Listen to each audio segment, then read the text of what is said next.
In 1938, John Cage had a regional fame on the West Coast in two areas. He was known as a percussion composer, and he was also known as a composer for the dance, for modern dance. He had a job in 1938 at a school in Seattle, Washington, called the Cornish School, where he was functioning in both of these capacities. When a dancer named Sevilla Fort approached him about music for a dance that she was developing, a dance on an African theme.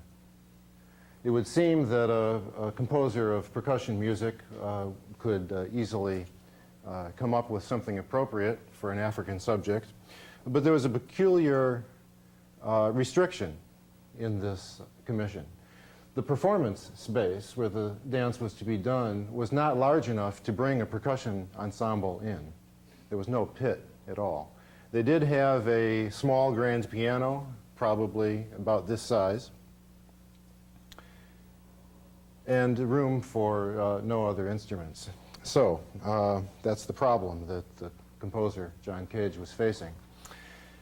Cage had studied earlier with another great American composer, another famous experimenter in timbres, Henry Cowell.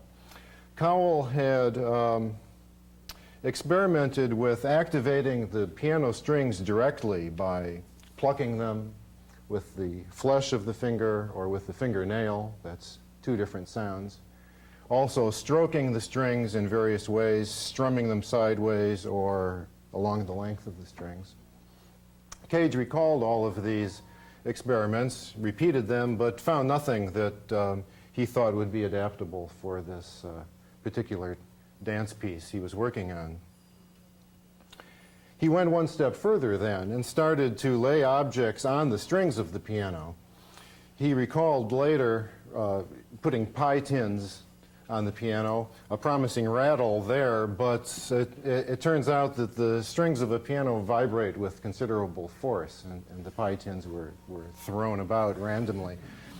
He also recalls laying nails on the strings. Another promising rattle, he thought, but the nails vibrate also and eventually fall through the strings onto the soundboard of the piano. He tried all manner of things, and one of his attempts at a new sound was to take a simple bolt, something fat enough so that it could be placed between the strings and be held firmly in place by the piano strings. And with that act, he invented the prepared piano.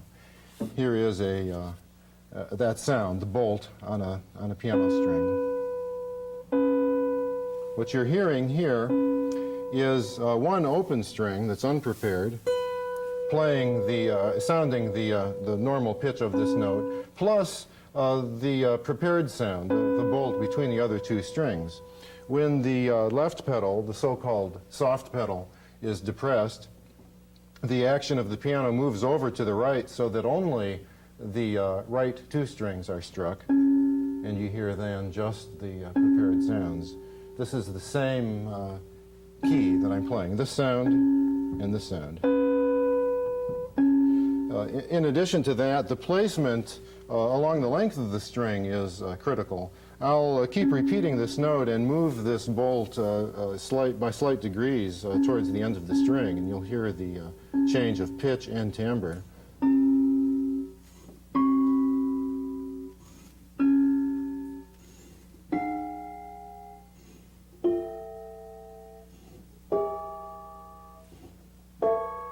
And as it touches the bridge, there's a harshness to the sound. This is all the same B, believe it or not, on the piano. Original place. The other material that Cage found most useful is a simple strip of rubber, which is woven between the strings of the piano, which creates a stopped or a wood block kind of sound. There's one down here.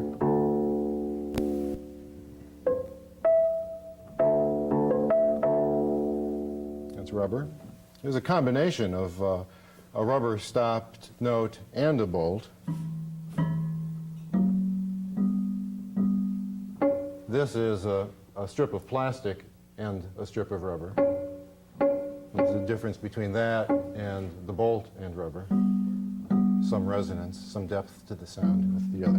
And of course, the combinations of these lead to almost an infinite variety of timbres.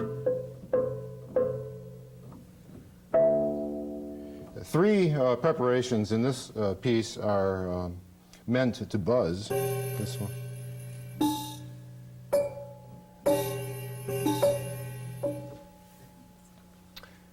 And there he had it, 1938. The piece became Bacchanal.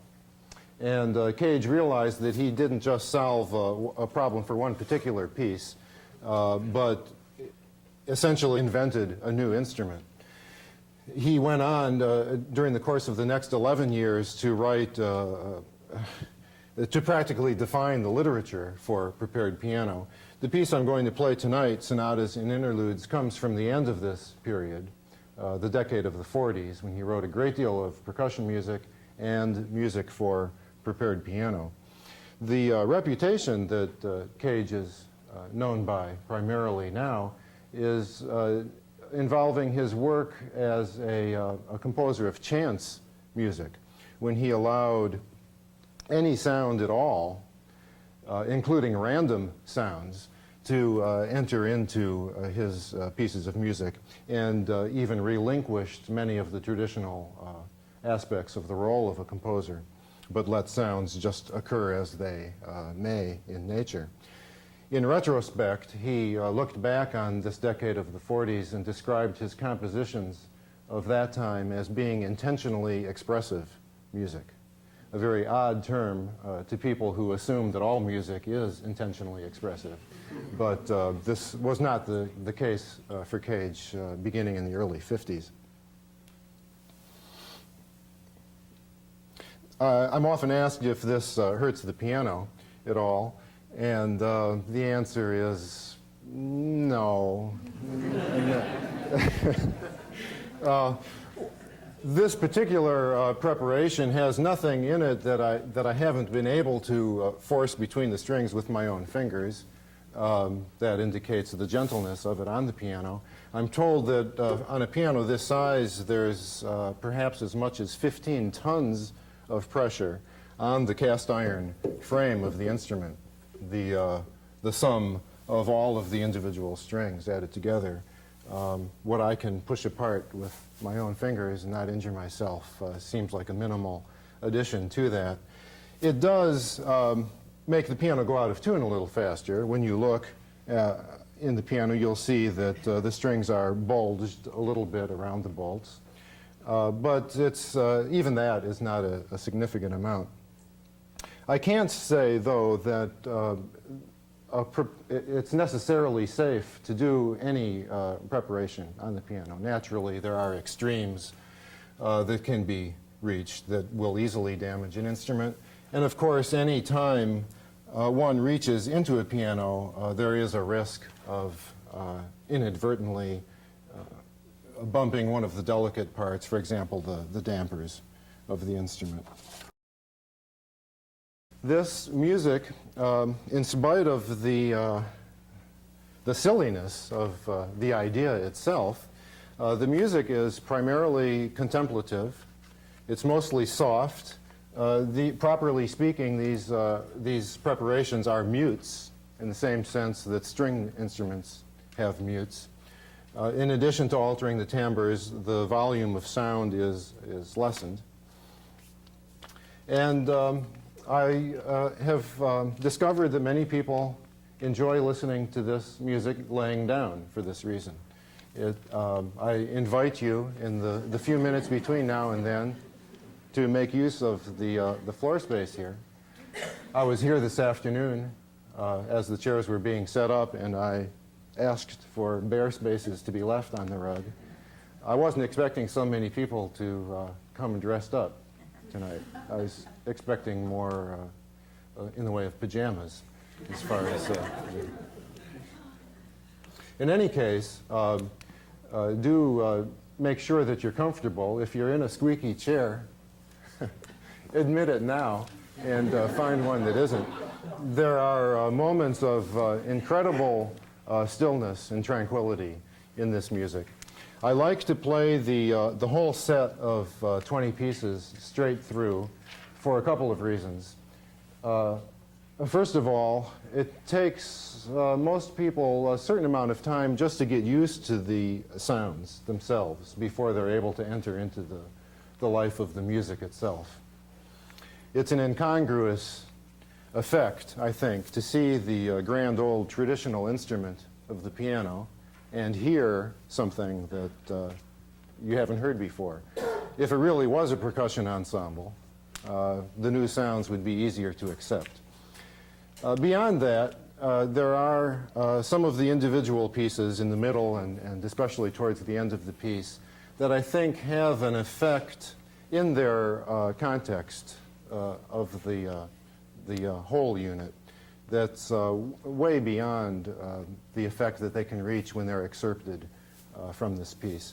Especially the last four, I think, really sound like different beings when they're reached by traveling on this nearly epic journey that Cage has provided in the sonatas and interludes. The music is about 60 minutes, a good solid 60 minutes in length. I'll play it through without any more than incidental pauses between the pieces.